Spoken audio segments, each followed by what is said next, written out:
Au Tchad, amnistie générale pour tous, rebelles et opposants. Nous allons également parler du Mali. L'Imandiko met en garde la junte militaire sur la gestion actuelle du pays. En Guinée-Conakry, l'ex-président Condé transféré chez sa femme dans la banlieue de Conakry. Et puis on termine par le Togo. Dodi Apevon invite l'opposition à reprendre courageusement la lutte pour l'alternance. Nos invités sont en place. Il s'agit de pasteur Edo Komi, président du mouvement Martin Luther King. Pasteur, bonjour, vous allez bien? Oui, bonjour. Bonjour à tous et à toutes qui nous suivent de près ou de loin. Je fais d'abord un peu spécial aux enseignants. Vous savez, ce sont mes amis. Les enseignants, je suis toujours avec eux. Parce que j'estime qu'aujourd'hui, si je suis devenu quelqu'un, c'est à travers les enseignants, un maître que je suis en train de revoir là. Heureusement qu'il est encore en vie. S'il me suit, un coucou spécial à lui, parce que c'est grâce à lui que je suis devenu ce que je suis aujourd'hui. Et donc, c'est très important. Et au même moment, saluer nos amis ivoiriens, nos amis ivoiriens, vous savez, nos amis ivoiriens, la Côte d'Ivoire. Vous savez, j'aime la Côte d'Ivoire parce que moi, je suis membre d'une église qui est vraiment implantée à Côte d'Ivoire, l'église évangélique Foursquare, donc qui est vraiment implantée à Côte d'Ivoire. Je vais à la convention à Abidjan, donc je suis vraiment ami des Ivoiriens. Et au moment profiter pour dire que quelque chose me vient à l'esprit ces derniers temps, ça concerne la réconciliation au Togo. Je profite pour le dire en même temps. Vous savez, il y a longtemps qu'on parle de cette réconciliation, mais au fil des années, la réconciliation s'enfonce, et puis la recommandation phare de la CVGR, dans son livre blanc, c'était de garantir la non-répétition de ces événements. Le principe de la garantie de la non-répétition, de garantir la non-répétition, qui veut dire que les événements que nous avons connus de 1958 jusqu'à 2005 ne doivent plus se répéter. Mais après 2014, où le livre blanc a été remis au chef de l'État, s'il fallait réécrire encore l'histoire de ce pays, il y a beaucoup de choses qui sont faites aujourd'hui. Presque 100 personnes sont en détention pour leur opinion politique. Et je pense que le mouvement Martin a lancé un appel au chef de l'État pour que, à la fin de cette année, nous sommes à la fin de l'année, que tous ces compatriotes-là soient élargis et que, décidément, nous puissions relancer le processus de la réforme. Il y a un pas, il faut reconnaître que le processus de réforme est en pas. Et tout ce qu'on dit, c'est des discours, mais les actes sont autres. Vous avez parlé de la Côte d'Ivoire et des Ivoiriens. Nous avons également un Ivoirien, il s'agit de Corneille Norbel Kouassi. Il est analyste politique et coach en développement personnel. Vous allez bien, monsieur Kouassi? Super bien. Bonjour Michel et bonjour tout le panel. Bonjour aussi aux Togolais. Bonjour à la direction de New York TV et bonjour au reste de l'Afrique et au reste du monde. Adam Adjramou est également là, journaliste, directeur de communication de Région d'Afrique. C'est un plaisir de vous avoir. Oui, c'est un plaisir aussi de partager, Michel, et bonsoir, merci de m'avoir invité. Bonsoir à toutes celles et à tous ceux qui nous suivent par le monde. Allez, on commence donc par le Tchad. La junte militaire au pouvoir au Tchad a décrété lundi une amnistie générale pour les rebelles et opposants condamnés, notamment pour atteinte à l'intégrité de l'État. Ce geste intervient pour permettre la participation des groupes armés au dialogue national. Un geste alloué. Tout à l'heure, vous avez parlé de la réconciliation dans votre pays. Le Tchad, avec l'amnistie générale, là, commence bien, si on peut le dire. Bon, écoutez, vous savez, depuis la mort du père, Idriss Déby, avec la montée au pouvoir, la montée au pouvoir de son fils, que nous n'avons jamais, en tant que défenseur des droits de l'homme, nous n'avons jamais accepté. Maintenant, bon, il a senti quand même que depuis qu'il a pris le pouvoir, le pays est ingouvernable. C'est vrai quand même qu'ils sont au pouvoir, mais on sent qu'il y a des agitations de la part des collègues de la société civile, des défenseurs des droits de l'homme, donc des mouvements qui agitent le pays. Et il y a lieu quand même qu'on pose un acte. Bon, l'acte, je ne veux pas dire que c'est une avancée, cette amnistie, je n'ai pas pour moi une avancée, mais c'est un pas important. Je préfère dire un pas important, mais pas encore une avancée.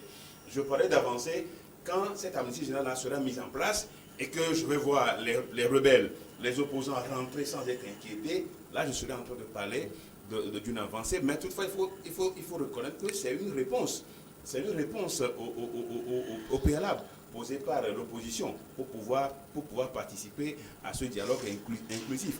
Donc, il faut quand même saluer ce qui est fait, cette amnistie générale pour les rebelles et les opposants. Ce qu'il faut attendre maintenant, c'est de pouvoir aller rapidement aux choses importantes, à ce qui est à l'essentiel, pour qu'il y ait un apaisement. On a besoin de l'apaisement au Tchad et que ces rebelles, enfin, ces militaires ne prolongent pas leur règne, parce qu'on a l'impression qu'ils veulent faire 18 mois et puis prolonger encore un autre 18 mois. Ouais, 36 mois au moins. 36 mois, c'est trop pour le Tchad. Et donc, c'est un pas important, comme je viens de le dire. Il faut que l'opposition, de toute façon, nous avons parlé avec nos collègues de la société civile et des défenseurs de notre Tchad, quand même, qui entendent quand même prendre cette main tendue là pour le moment et être prudent par la suite pour ne pas tomber dans le jeu. Vous savez, c'est des militaires qui sont au pouvoir et il va falloir être très prudent. Mais je le dis, c'est un pas important et qui est de la sincérité. Que les militaires fassent preuve de sincérité dans cette amnistie générale pour que les gens ne rentrent pas au Tchad et qu'on les abastisse. Adam Adjoromou, par ce geste, on remarque qu'on veut faire table rase des vestiges hérités des périodes sombres de ce pays. Donc, on veut aller vers la réconciliation. Oui, je crois que Mahamat, depuis qu'il était venu, je faisais partie de ceux-là qui étaient un peu sceptiques ou carrément qui lui accordaient le bénéfice de ce qu'il faisait. Et contrairement à tous ceux qui estimaient qu'il était dans une logique de pouvoir faire des choses et d'être dans une même logique comme son feu père. Vous savez, lorsque vous venez du débit, il était pratiquement dans une posture de défiance avec tous ces groupes là. N'oubliez pas qu'il est donc hérité, il s'est aussi hérité de tout ce passerelle-là qui a conduit à son installation comme président de la République. Donc, de tout temps, vous prenez les chefs rebelles, les chefs de guerre, eux, ils étaient toujours dans cette logique-là. Celui qui peut donc démontrer la vigueur de la force, donc prendra les rênes du pays. Et c'est ce qui a prévalu jusqu'à arriver à Idriss Déby. Il a pris le pays, il n'a jamais voulu à ce qu'il puisse donc s'entendre avec les groupes rebelles. Donc, ceux-là sont rentrés de tout temps en dissidence avec son régime et étaient toujours dans cette posture de défiance et de pouvoir donc s'imposer avec la force. Mais depuis Mahamat Déby, vous savez, lorsque vous prenez 7 ans d'âge, personne ne peut être dans la même logique que son père, puisque je ne vois pas quel est véritablement le quai, lui en tant que jeune général de ce pays-là. Je ne vois pas le gain qu'il a pouvoir donc perpétuer les mêmes habitudes que son père et pouvoir diviser le pays. Pour quel objectif? Or, karma, c'est vrai qu'il était très difficile pour lui de pouvoir peut-être conseiller son père, à pouvoir peut-être pacifier le pays, à réunir ceux qui le combattaient depuis près de 20 ans. Et vous prenez, ceux-là sont toujours là, le premier président, en passant par le second jusqu'à lui, etc. Donc, il était dans la même logique. Aujourd'hui, il veut faire les choses autrement. C'est vrai, même si cette volonté de pouvoir toujours candidater pour les élections à venir, hier, puisque juste au jour d'aujourd'hui, cette question n'est pas encore tranchée. Et moi, j'estime que l'essentiel, c'est qu'on respecte les tests, même si la loi ou carrément ce dialogue-là, puis ce serait quand même le point de crispation entre ces acteurs-là, de pouvoir faire en sorte de dire que voilà, ceux qui sont aujourd'hui au niveau de la transition ne poursuivent plus. Je pense qu'on n'est pas pratiquement dans la même logique comme la Guinée ou le Mali, où ces réminiscences-là reviennent constamment. Ici, il faut remettre tout à plat. Parce que jusqu'alors, le pays n'a jamais retrouvé une paix digne de ce nom et l'installer véritablement démocratiquement. Puisque c'est vrai, Idriss Déby, à son temps, parlait de la démocratie, etc. Mais tout le monde sait quand même qu'on était pratiquement dans une démocratie de façade, qui ne s'est pas véritablement exprimée. À partir du moment où il y a répression, à partir du moment où les gens estiment qu'il faudrait qu'on parle du pays sur une table de discussion, ce qu'il n'a jamais voulu. Donc il était donc pouvoir donc armer, de s'armer davantage, de pouvoir donc contrer ces gens-là et de les mettre dans le chaos. Donc je pense que ce sont des signes, des signes d'apaisement qui, de mon point de vue, c'est vrai que c'était difficile. Lorsque vous lisez un peu dans les livres, il était dans cette logique-là de pouvoir signer l'amnistie. Mais il y avait également cette question-là qui laissait présager que est-ce qu'on ne l'aurait pu pas l'interpréter comme s'il était donc de mèche avec ces rebelles-là qui ont tué son père. Donc je me disais, voilà le gros déclenchement qui n'a pas permis à un moment donné que Mahama Idriss Déby puisse prendre tout de suite cette décision.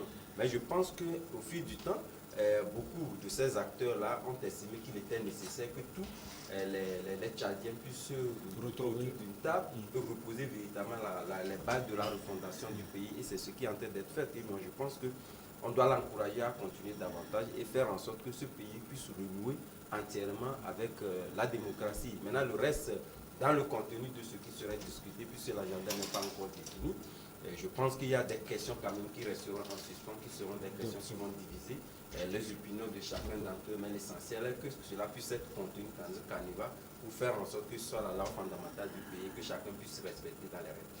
Corneille Norbert Kouassi, c'est vrai, entre-temps, on a vu plus Mahama Déby s'occuper des groupes armés, parce que ce sont eux qui menacent plus le pays. Et on l'a vu abandonner les opposants, la société civile. Est-ce que vous pensez qu'avec cette main tendue, l'opposition civile et surtout la société civile va pouvoir accepter la règle de jeu? Moi, je crois bien que la société civile et l'opposition vont accepter les règles de jeu parce que cela ne vient pas d'eux. Vous voyez un peu la situation géographique, géopolitique du Tchad. C'est l'armée tchadienne qui soutenait Barkhane dans le Sahel. Et aujourd'hui, la France a beaucoup de problèmes au niveau du Sahel. Il ne veut pas en voir plus vers l'Afrique centrale, là où se trouve le Tchad. Il y a encore le problème de la Centrafrique qui est aujourd'hui dominé par Wagner, qui est un groupe russe qui quand même fait beaucoup de choses pour que l'État centrafricain tienne debout. C'est ce même groupe-là qui a chassé presque tous les groupes rebelles qui se trouvent dans cette localité. Ça veut dire que les groupes rebelles qui prenaient leur base en Centrafrique pour aller attaquer le Tchad, ou bien qui prenaient leur base en Libye pour aller attaquer le Tchad, tous ces groupes rebelles-là sont en train d'être coupés du Tchad. Donc du coup, la France intervient parce que l'arrivée même de Mahamat Itno, c'est bizarre. Son père va au front, il meurt, on crée une situation, on le met là, ce qui n'est pas normal parce qu'ils n'ont pas respecté les règles du jeu. Mais je crois bien que... Les parlementaires refusent, le président du Parlement et le vice-président disent qu'ils sont malades. Oui, quand ils disent qu'ils sont malades, mais ils ne sont pas morts. Ils peuvent revenir. Vous avez vu chez nous le président d'une institution, que je ne vais pas dire le nom ici, quand la situation était compliquée, il s'est fait malade, il est parti en Europe, il a fait presque un an, il est revenu prendre sa place directement. Je ne veux pas que tu donnes le nom, c'est bon. Vous voyez que tout ça là, c'est pour nous envoyer en bateau. Parce qu'on dit que c'est une exigence des groupes rebelles. Il faut que les prisonniers soient dehors. C'est-à-dire les terroristes qu'on a pris et les partis, les membres de quelques membres de partis politiques, de la société civile qui ont été mis en prison. Mais ils le font à dessein. Parce qu'il y a quelqu'un qui est tapis dans l'ombre qui leur a dit c'est comme ça que vous devez procéder maintenant parce que notre mission est terminée ici au Tchad. Nous, on veut la paix. Mais est-ce que cette paix-là sera durable? S'il faut commencer comme ça toujours et terminer par la mauvaise manière, ça veut dire qu'on fait des assises, on réunit tous les gens, mais au finish, les tests ne seront pas mis en application. Quand on ne met pas les tests en application, ça veut dire qu'on va revenir à la case de départ. Le Tchad ne doit pas se presser pour aller à une élection. Moi, c'est ce que j'ai dit. Parce que ça fait plus de 3 décennies que le Tchad connaît des mouvements rebelles. Peut-être x2, donc mais, vous pensez qu'il faut prendre assez de temps? Moi, je crois bien que la société civile et puis les partis d'opposition doivent amener le président tchadien à faire une assise où on va définir toutes les règles de jeu que d'aller aux élections. Parce que quand on va aux élections, on oublie beaucoup de choses. Les fondamentaux même de la vie des citoyens, les gens oublient. C'est les postes politiques, c'est comment trouver un premier ministre, comment trouver un président, c'est pas important. l'ère hypno-débit est passée. C'est Mahamat qui est là. Mais Mahamat ne peut pas faire comme son père. Mais c'est en ce moment-là que l'opposition doit s'asseoir, doit s'unir pour contrer le monsieur. C'est-à-dire que nous devons quitter certains paradigmes que nos vieilles personnalités avaient. Et quitter ces paradigmes. Si vous le permettez, on va continuer. Okay. Après la pause, la petite, et on revient pour la suite avec nos invités.